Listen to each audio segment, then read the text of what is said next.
sacado el popesco, por eso es un dibujo un poco más simples. Ahí se ve el músculo largo del cuello, en realidad son músculos largos del cuello. Bueno, acá está el esófago desplazado hacia la izquierda, desplazadito hacia la izquierda, la tráquea, ¿sí? Que mantiene su diámetro. Fíjense con el número 25 está el tronco vago simpático, marcado con amarillo, y también la arteria carótida común de un lado y del otro. Bueno, acá no están remarcadas las venas internas, yugulares internas, pero también existen en las cabras y en las ovejas. Bueno, y fíjense acá nuevamente la yugular. La yugular muy cerquita de todo este paquete. Algo que también puede ocurrir debido a que la vaina carotidia y parte de las fascias que están en la profundidad del cuello, si por alguna causa se produce una infección, la infección, digamos, en relación a la fascia profunda, esa fascia profunda, esa fascia cervical profunda, después se continúa internamente en el tórax con el nombre de fascia endotorácica. O sea que la infección se puede propagar desde el cuello y además por una cuestión de declive, porque muchas veces el animal está con la cabeza levantada, entonces por una cuestión de gravedad, ¿sí? Puede propagarse la infección a través de esta fascia que está en el cuello hacia el interior del tórax. No es una condición realmente muy común, pero también se puede llegar a dar, ¿sí? Entonces tenemos el espacio visceral, donde básicamente está la tráquea, el esófago, las vainas carotídeas de ambos lados, con todos esos componentes que hemos mencionado. Y fíjense que acá ventralmente, esto después lo vamos a retomar cuando veamos la región traqueal, que de alguna manera lo estamos viendo indirectamente. Este paquete de músculos que tenemos acá abajo son los músculos que están formándole como el piso al espacio visceral. Son músculos muy finitos, acintados, que comienzan desde el esternón y que ya los hemos mencionado, son el esternotiroideo, el esternotiroideo, también parte del homoioideo, parte también de los esternocefálicos. Bueno, son todos músculos relativamente finos y los que están bien a ventral de la tráquea, esos son los esternotiroideos, que los vimos hace un ratito con el tema de cuando mencionábamos los músculos en la parte ventral.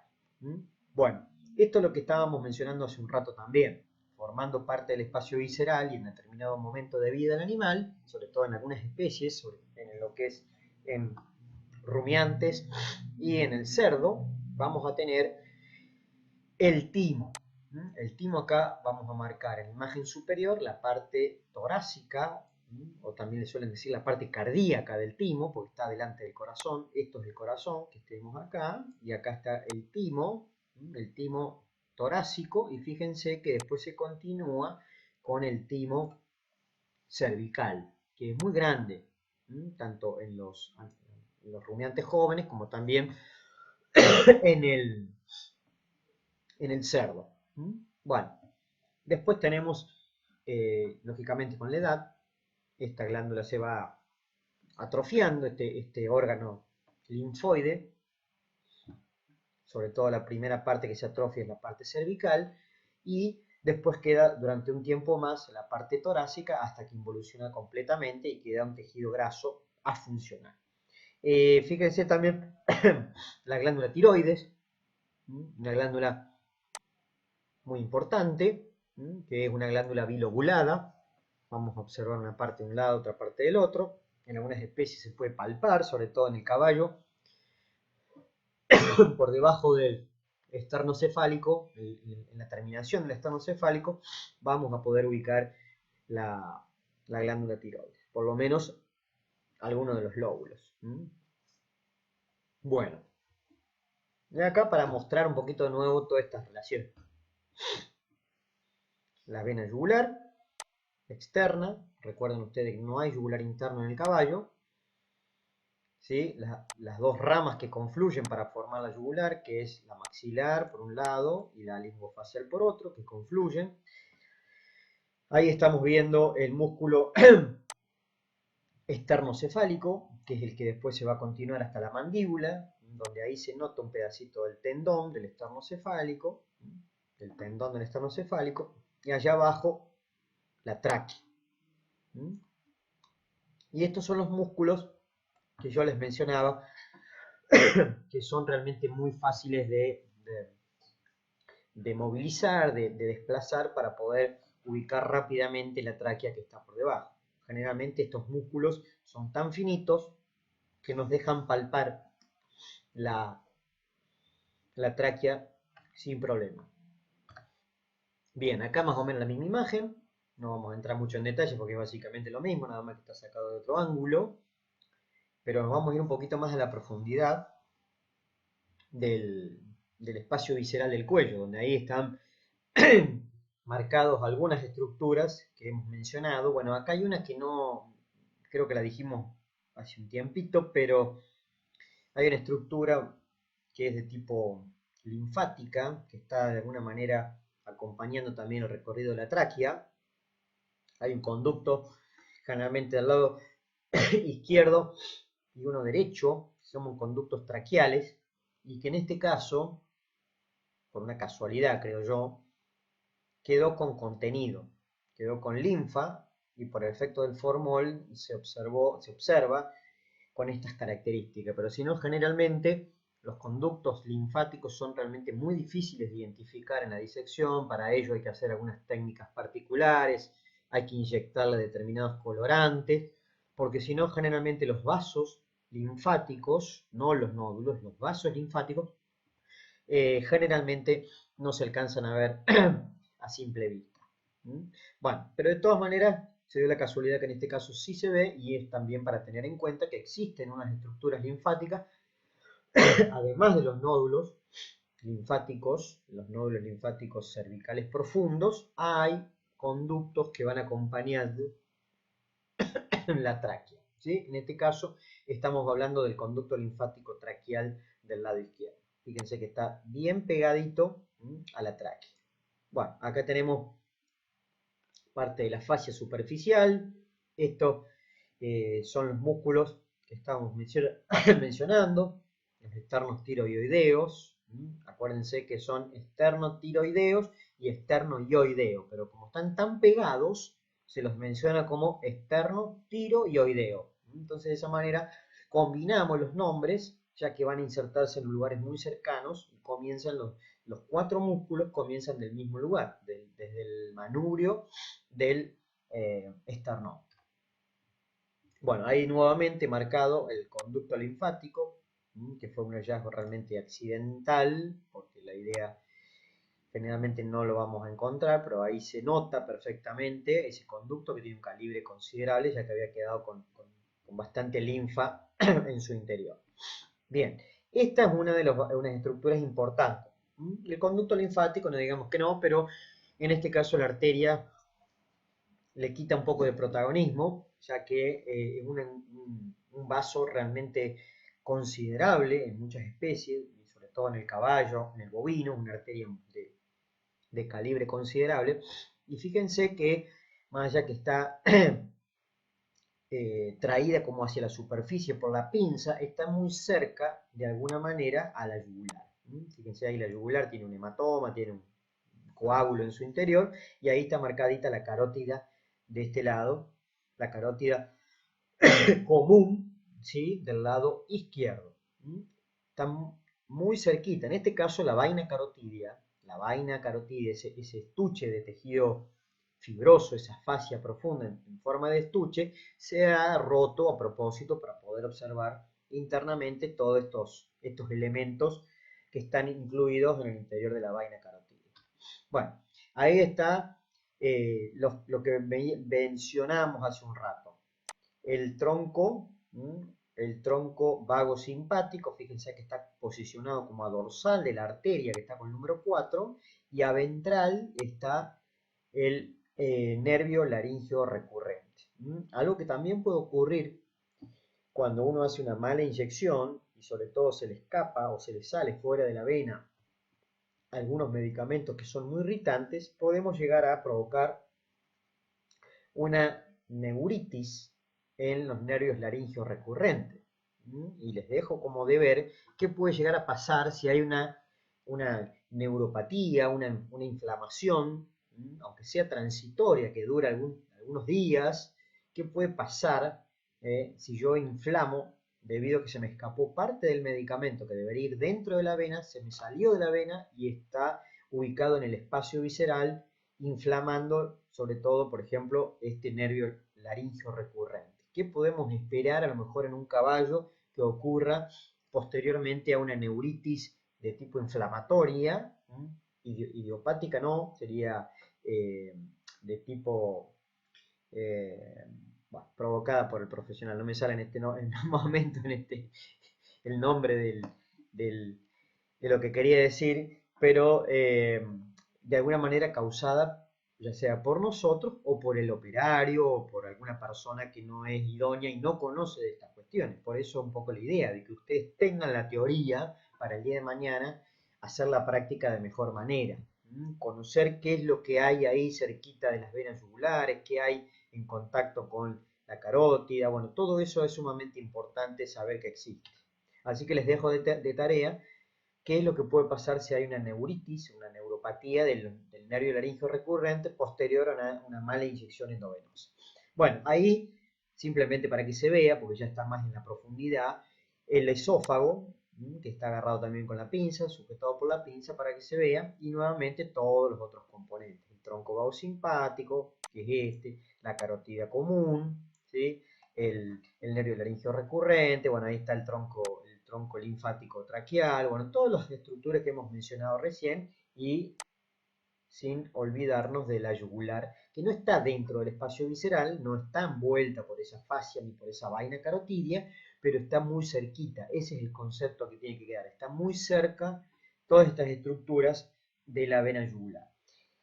Ahora vamos a ver que en algunas zonas del cuello, en algunas zonas, sobre todo en el tercio medio del cuello, existe un músculo que pasa como por debajo del surco yugular, haciéndole de piso al surco yugular, y de esa manera me separa o me distancia por lo menos algunos centímetros la vena yugular de la vaina carotídea. Y eso es importante, y por eso es que los libros, cuando uno se pone a leer los libros de clínica y también algunos libros de anatomía más aplicada, recomiendan que las punciones venosas, sobre todo cuando uno tiene que inyectar algún tipo de medicamento, se haga principalmente en el tercio medio o en la unión del tercio medio y el tercio craneal del cuello. ¿Para qué? Para contar con ese músculo que se llama homoioideo. Homoioideo viene desde la región de la espalda del hombro y se dirige hacia el ioides. Entonces, ese músculo, el homoioideo, lo que me va a separar por lo menos algunos centímetros la vena yugular, ya que está por debajo de la yugular externa, y me la va a separar de la vaina carotidia. Entonces, me sirve de alguna manera como un separador de estas dos estructuras y me permite hacer la punción, sobre todo la inyección endovenosa, con más tranquilidad. De todas maneras, dependiendo cómo coloque la aguja, cuánta fuerza haga, cómo haga la maniobra y demás, al músculo también lo puedo llegar a perforar y me puedo meter accidentalmente o en la arteria o puedo lesionar también las otras estructuras. Pero bueno, es una recomendación que tiene su fundamento anatómico. ¿Por qué se hace en el tercio medio o en la unión del tercio medio y el tercio craneal? Porque justamente el músculo, cuando va desde el hombro hacia la región del ioides, lo hace de manera bastante inclinada, entonces justamente en ese lugar me sirve, en esa zona del cuello, me sirve como un separador, como una especie de tabique muscular entre una estructura y la otra. Bueno, y acá también la mostramos, que en relación a los primeros anillos de la tráquea, generalmente entre el tercero, cuarto, quinto, dependiendo de las especies, está la tiroides. En este caso se ve uno de los lóbulos, del otro lado estaría el otro lóbulo tiroideo, una glándula bilobulada, no son dos glándulas, es una glándula con dos lóbulos que tienen una conexión que se denomina istmo, que es un pequeño puente de tejido glandular que generalmente es bastante débil. En algunas especies, la glándula tiroides puede estar mucho más atrás, sobre todo en los cerdos. En los cerdos está prácticamente en la terminación de la tráquea cervical, es decir, no adelante de todo como pasa en el resto de los animales, sino que más bien está en la terminación de la tráquea. Bien, Y esto también tiene su implicancia. Hoy en día, con el tema de la ecografía, se utiliza también esta herramienta diagnóstica para evaluar un montón de estructuras glandulares, por ejemplo, lo que es la glándula tiroides. Entonces hay que saber dónde se ubica la glándula tiroides en las distintas especies para poder evaluarla y tener una idea de su tamaño, de su forma y demás. Bien, bueno, un poco redundante, pero me parece que es una parte importante. Y acá casualmente, justamente está esta imagen, y la pusimos a propósito. Bueno, no se va a alcanzar a ver muy bien, pero fíjense, ahí lo voy a... No se lee lo que dice, pero ahí lo que estoy remarcando, ese es el músculo homoyoideo. El homoyoideo viene de la región de la espalda, pasa de manera inclinada, así de manera oblicua, en este sentido, hacia el ioides, hacia el basioides, una parte del hueso ioides. Y fíjense que justamente en esta porción es donde pasa por debajo del surco yugular, por debajo de la vena yugular externa, que es justamente donde está sacada esta imagen. Fíjense que acá vamos a tratar de seguir el límite, ¿sí?, de lo que sería el homoyoideo de un lado, el homoyoideo del otro, y fíjense que está como formándole el piso a las venas yugulares. Y por debajo, en la profundidad del homoyoideo, estaría la carótida, el nervio el tronco simpático, el laringio recurrente, bueno, todo lo que hemos mencionado. Entonces, justamente en esta parte del cuello, en el tercio medio o en la unión de tercio medio y tercio craneal, es donde el músculo se interpone entre la yugular externa y el contenido de la vaina carótida. Y es por eso que se recomienda hacer las inyecciones endovenosas, sobre todo para meter algún medicamento, no importa si es para sacar sangre, pero sí para meter medicamento, hacerlo generalmente en ese lugar. Bueno, y en la base del cuello, fíjense que la arteria carótida está muy pegadita, muy pegadita a la yugular. Por eso en este lugar no se recomienda hacer punciones, sobre todo para administrar medicamentos. Si ustedes punzan para sacar sangre, punzan para sacar sangre y le pegan a la arteria, es muy probable que se le haga un hematoma, que salga sangre y se haga un hematoma rápidamente porque sale con mucha presión, ¿sí? Entonces hay determinadas recomendaciones que ustedes puedan aprender y todas tienen su fundamento básicamente de tipo anatómico, ¿sí? Bueno, y ya para ir terminando, bueno, esto un poquito va en relación a la pregunta que les hacía, que se los dejo como consigna.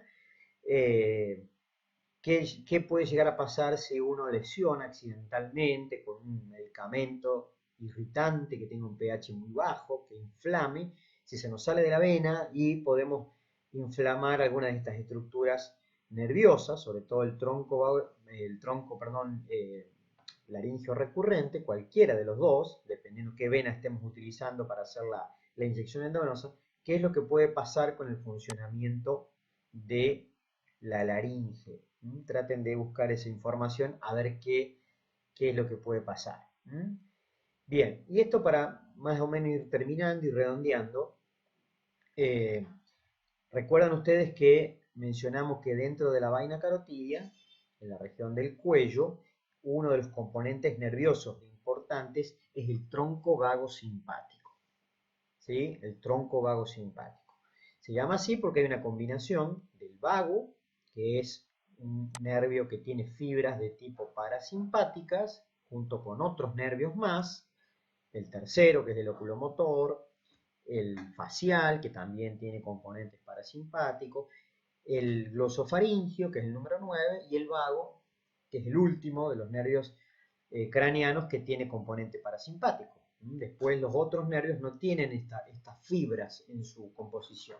Entonces el nervio vago es importante porque se va a encargar de controlar montones de vísceras, recuerden ustedes, las vísceras están reguladas por el sistema nervioso autónomo. Por lo tanto, necesitamos conocer estos componentes nerviosos.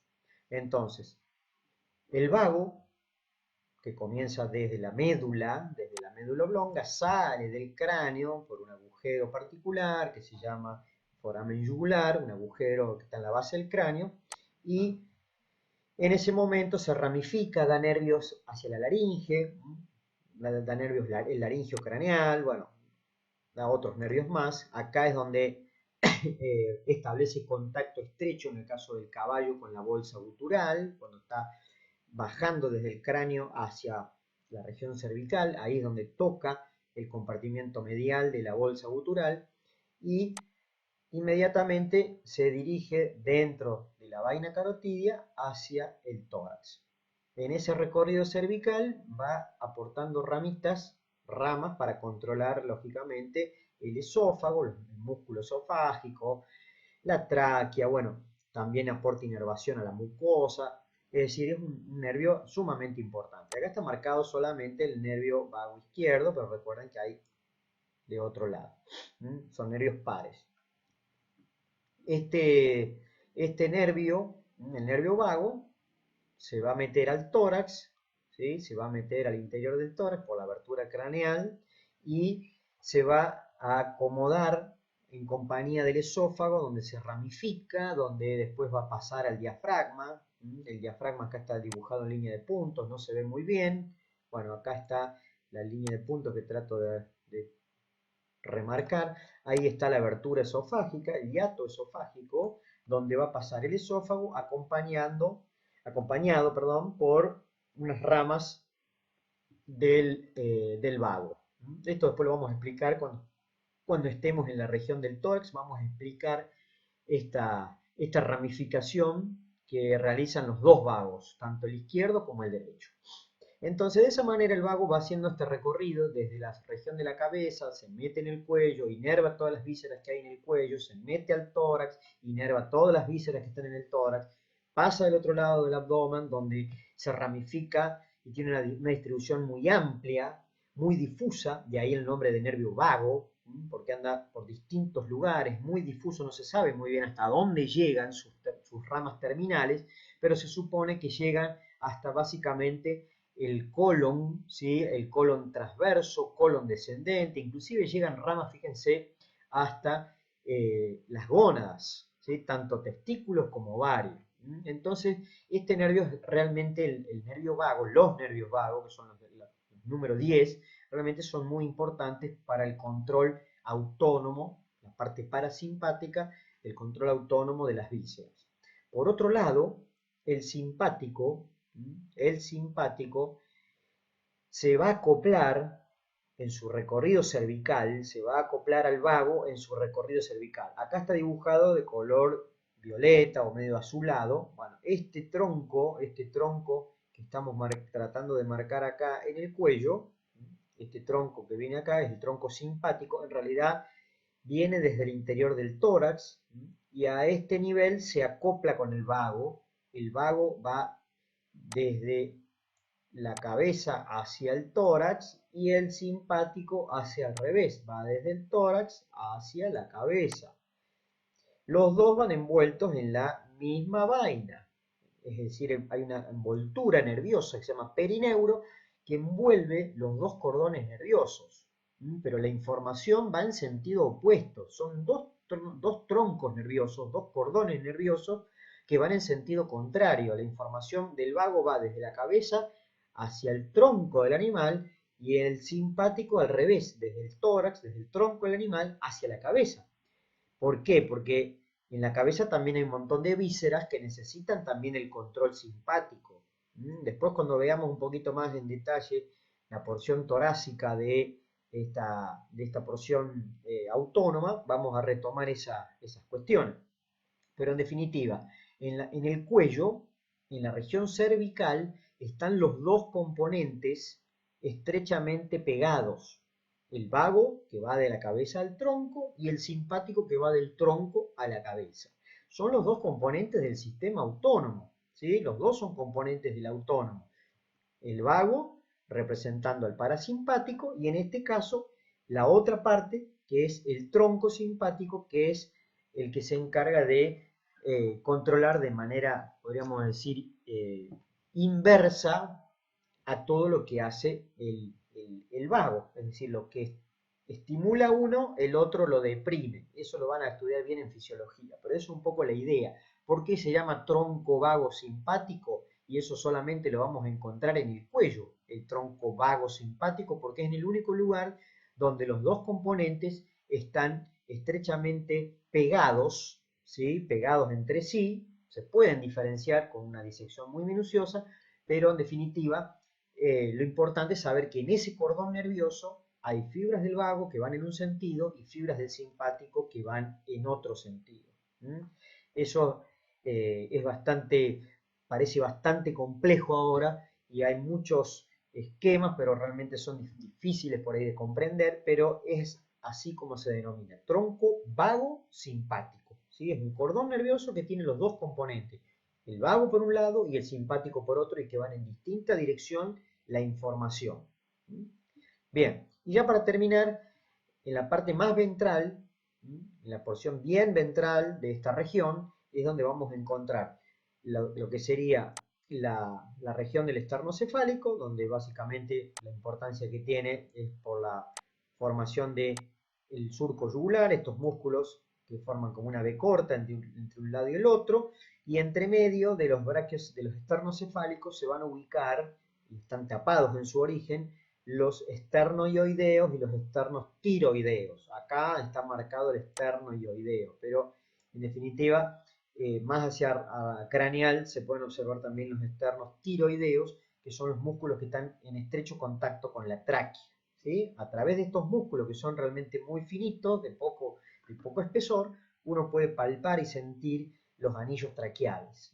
Y dependiendo un poco también la masa muscular de cada animal, la raza y demás, se pueden palpar varios anillos traqueales. Y eso es importante porque va a ser una herramienta útil en el momento que ustedes quieran hacer o una traqueotomía o quieran hacer un lavaje transtraqueal, un lavaje que nos va a permitir sacar contenido y evaluarlo, analizarlo, llevarlo al laboratorio para ver las células que hay en el fluido dentro de lo que es las vías respiratorias. Eso también es una técnica muy importante que se utiliza con mucha frecuencia en los rumiantes bovinos, sobre todo, y también en el caso del caballo es la primera especie donde más se usa. ¿Sí? Si el caballo de deporte se hace con mucha frecuencia esos lavajes transtraqueales, o también se hacen lavajes a través de el endoscopio, donde nos metemos dentro de la laringe y la tráquea y tratamos de recuperar fluido, se mete una cantidad de líquido y se espera una cierta cantidad de minutos y se recupera la mayor cantidad para tratar después de analizar ese líquido para ver si es inflamatorio, si hay infección, bueno, y demás. Todas esas cuestiones ya las van a estar viendo.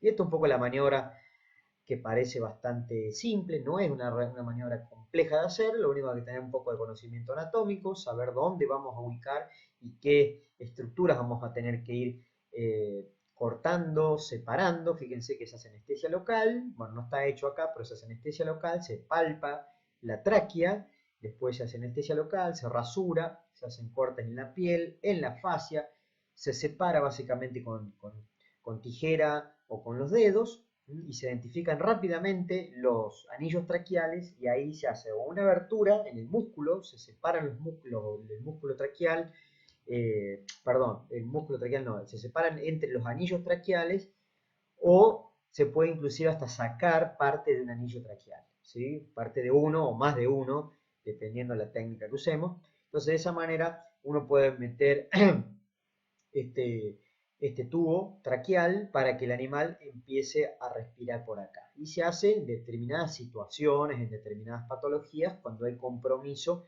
de las vías respiratorias altas. ¿Sí?